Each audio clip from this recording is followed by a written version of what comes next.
Alright dudes, we have a first look at the brand new Rivals mode in Ghost of Tsushima Legends. Of course, this is part of that director's cut that we're gonna get in about 2 weeks from this point, but there is a lot of stuff to talk about because this seems to be the first kind of PvP mode that we finally get in Ghost of Tsushima Legends. Not yet fully PvP, so we will discuss that in this video, and as always, if you enjoy it at any point, it would be super awesome if you left a like on the video. But let's get started because we also have this brand new 1-minute footage right here that kinda shows a glimpse of the new mode type, as well as this really awesome map right here. I don't believe we had this map before, and it also looks really awesome. So here is what you need to know about this. It basically starts as a 2v2 kind of team where you don't necessarily fight against each other directly, but rather you're in a competition, whichever team finish their objectives faster. Now there's going to be 2 of these bars at the top that we're going to check in just a little bit, but essentially they seem to fill up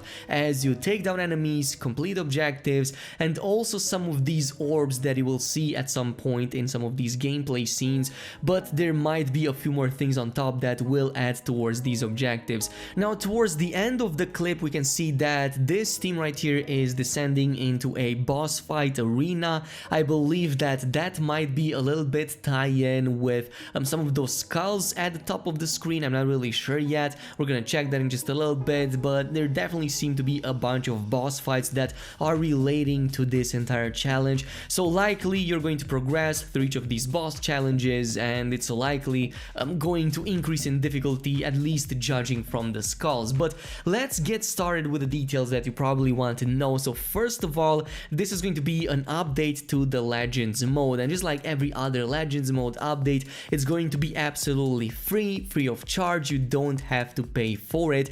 Furthermore, players on the PlayStation 4 and PlayStation 5 will also be able to play together seamlessly, and progression in Legends carries over regardless of which console you're playing on, which sounds really awesome. This means that even if you don't buy director's cut, you can still play these new Legends modes that will give you some new progression and new items. Speaking of items, we're gonna take a look at some of these brand new items, including utility charms and some other stuff. So yeah, first of all, we're excited for today to reveal Rivals, an all new mode coming to Ghost of Tsushima Legends on September 3, including new trophies and new cosmetics. In Rivals, 2 teams of 2 will compete to defeat waves of enemies. With each defeated foe, you'll collect Magatama, I think that's how you pronounce it, that you can use to harm the other team. For example, you can spend Magatama on shades to block your opponent's purchases,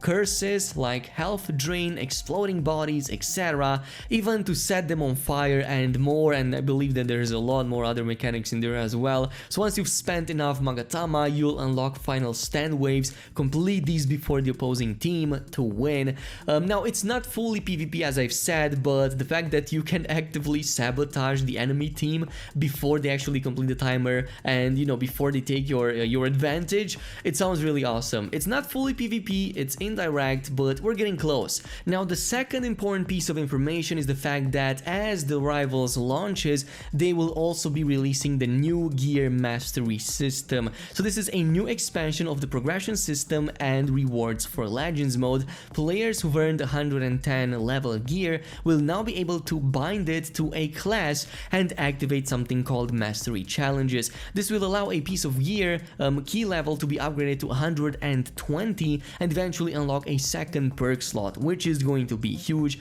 We're gonna check that in just a little bit. As you activate mastery challenges, you can also unlock a new ability and new techniques for each class. We can also see that in this window right here. So when you activate one of these mastery challenges, it is going to cost you quite a lot of resources, but you can activate that, you know, second perk right there at the bottom that will probably add an even better functionality. Like, I cannot even imagine some of the top builds right now how much better they will become once you unlock some of these additional perks. By the way, starting on August 20, release of the Director's Cut, we are also releasing an update that will add new features to Legends mode, including some changes based on feedback from the community. So these include rebalance to survival mode to shorten the session length, and added new weekly survival nightmare challenge variants, and they've also unlocked additional cosmetics in Legends for players who earned them in Jin's story and New Game Plus. This means that essentially if you played the single player campaign,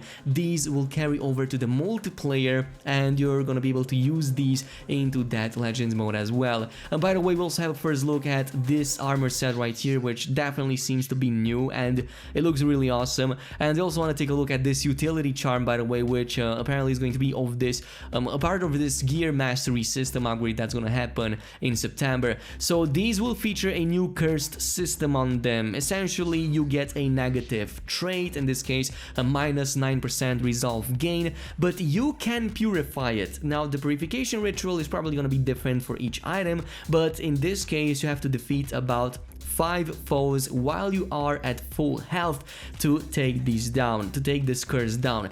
It reminds me of Returnal. It definitely seems to be inspired by Returnal, and I think that this is exactly where they got the inspiration from, and honestly Returnal was an amazing experience, and I'm glad that there are some points being taken by other developers. Now this isn't where the announcement ends, by the way. What if you don't care about the single player version of it? What if you only care about the Legends mode? Which honestly you should care about the single player because it's one of the best things about the game. But apparently they will be releasing a separate Legends mode in case you don't want to buy the full game and only buy the Legends mode. So for those of you who don't own Ghost of Tsushima yet but are interested in trying out the Legends mode, they are also offering this a new way to buy Legends on its own without the single player campaign with Jin Sakai. So you only get access to the multiplayer, but it will cost about $20 on the PlayStation Store, either on the PS5 or the PS4, doesn't really matter, it's going to be the same price, and with the exception of some cosmetics that can only be unlocked via the single player campaign that they just announced. This is the same Legends content accessible by owners of Ghost of Tsushima, so you can play with them, get everything that they can with the exception of the ones from the single player. In addition to all of the above, we'll be adding a new piece of content each week from September 10 through October 1, including an additional rival map, new survival maps inspired by Iki Island and Io Realm, and Trials of Io, and of course a new harder difficulty version of the last year's raid that offers challenges in bite-sized chunks, and many more things on top. So it looks awesome, like they're definitely expanding on that Legends mode. Glad they are doing that, and I cannot wait to cover that here on this channel. If you want to stay up to date to everything Ghost of Tsushima and Legends mode, definitely make sure you subscribe to this channel, and I'll see you guys in the next video.